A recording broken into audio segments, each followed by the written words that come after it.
Good morning guys, ngayong umaga no. Ito, tapos natin pakainin yung mga alaga nating ibon tsaka mga manok.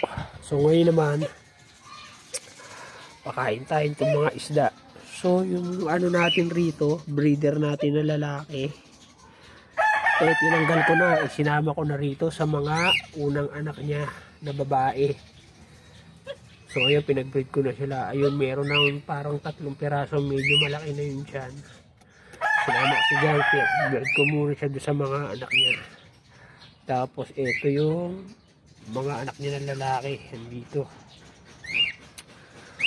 So gagawin natin pagka nanganak na itong ano, naan dito, papahinga muna natin yung si Daddy. At pagka ano, try natin kung may makakuha tayong magagandang strain. Although sabi nga nung iba doon sa ano, ipinost ko yung ano niyan, Cal, yung lahi. Yung iba naman, yung ano, pero mas ano ako doon sa tiyasawag nila na yung Old Santa, Red Santa Claus. Mas close yung ano, color nung lalaki. Pero itong babae hindi ko alam. So try na lang natin pagka ano, pili tayo kung may maroon tayo maiproduce na magandang kulay. So actually sa akin kulay sa ngayon kasi bago pala tayo nagbi-breed. Trip ko kasi kaya nag-ano yung kulay kasi para sa akin mas colorful yung isda, mas magandang tignan lalo kung mas marami sila. So ayan sila, kain natin. Tapos dito pakainin natin yung mga iba nating alaga. So ito yung AFR natin. Ayan yung mga fry nila. Ayan, medyo malalaki na. Almost 1 week na rin ito. O ayan. Tapos yung ating blue panda, may mga ilang piraso. Kaya kung nakikita nyo dyan guys, meron yan dyan. Kaya ito papakain natin. Andyan yung mga fry no ating blue panda. Yung electric blue natin yan manaan dito. Ito yung ating feeder coil, hindi pa nag-ano.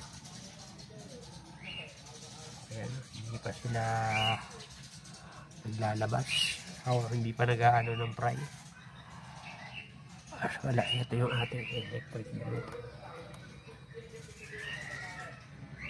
Ito pala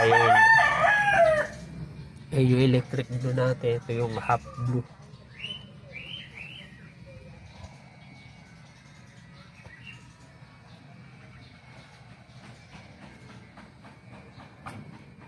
Ayan, lagyan mo natin sa konti. So ayan, kakain muna sila. Ang ganda kagabi, umulan, kaya medyo ano.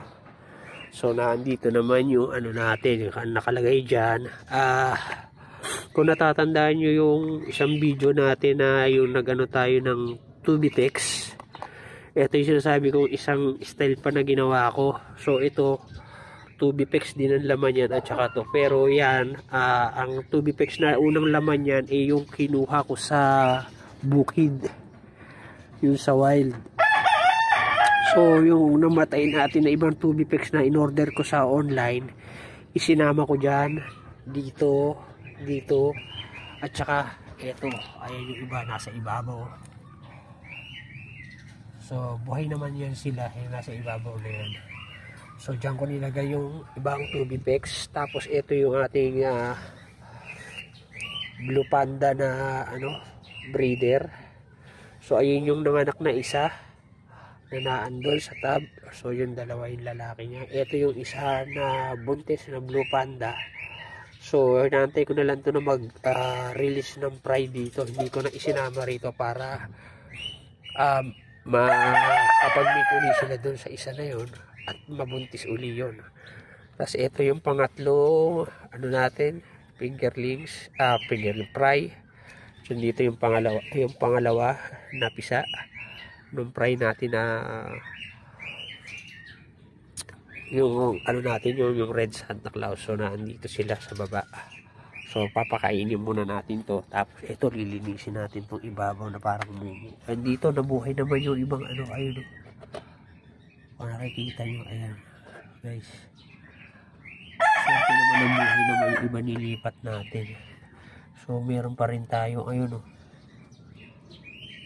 Nakikita nyo yung mga pula-pula na yun. So may nakasurvive naman dun sa mga nakuha natin. So kung saswertehin, meron pa rin tayong dami na na tubipix. Pag ipapakain natin yan dito sa ating mga para meron tayong live foods. So ayan po.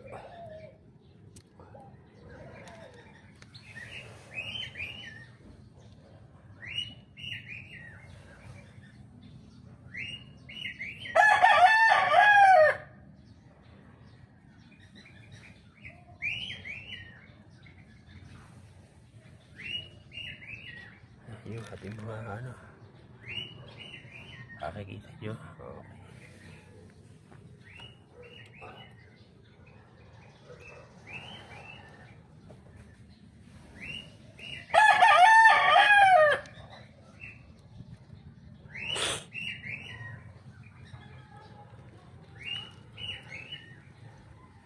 So ayan po sila guys. So tapos na natin lagyan.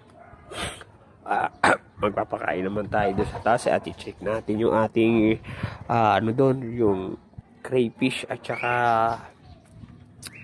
yung molly. Ayun sila guys, ang dami. Nakikita nyo. So hanggang dito na lang muna po itong video ko na follow up natin dito sa pagpapakain natin ng ating mga guppies at saka doon sa ating binili na tubipix na sana maparami pa natin. At huwag nang mabawasan pa. Maraming salamat guys. Thank you for watching.